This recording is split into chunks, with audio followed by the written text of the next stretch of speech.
तमाम देखने और सुनने वालों को नाजिया बतूल का सलाम। अब देख रहे हैं नंबरदार टीवी। मर्दान के रिहायशी इस्लामाबाद प्रेस क्लब के बाहर माफिया के खिलाफ सरापा एहतजाज। आइए सुनते हैं सैयद महमूद हसन बाचा ने क्या कहा।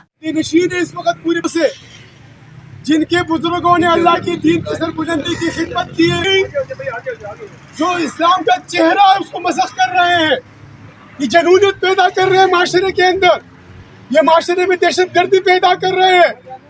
ये जितने भी हमारे सैयदों के औलिया कयाम के जितने भी उनके खानखाएँ हैं, जितने भी उनके मदारिस हैं, जितने भी उनके गद्दी नशीन हैं, हम आप नेशनल प्रेस क्लब के इस तवज्जुह से आवाज़ करते हैं, वो हमले मैदान में है इनके खिलाफ।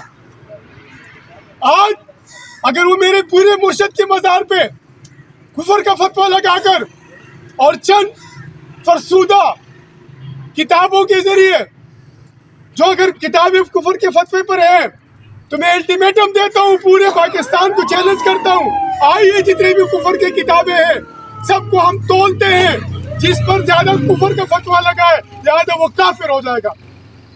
याद वक्त है तमाम तर उम्मत को जागने का, तमाम तर औलिया कराम के गद्दनशीनों को जागने का।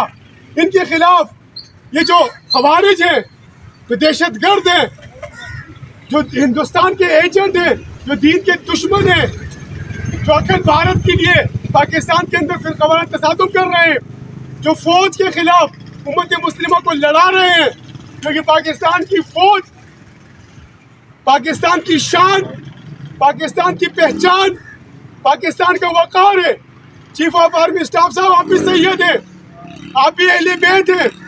हमें आपसे खुसूसी अपील करते हैं इस प्रेस क्लब के सामने एहतजाजी मुजाहरे के, इन शरपसंदों के खिलाफ तादीदी कार्रवाई की जाए और इनको इबरत का निशान बनाया जाए और इनके साथ वही सलूक किया जाए जो सलूक खवारिज के साथ किया जाता है।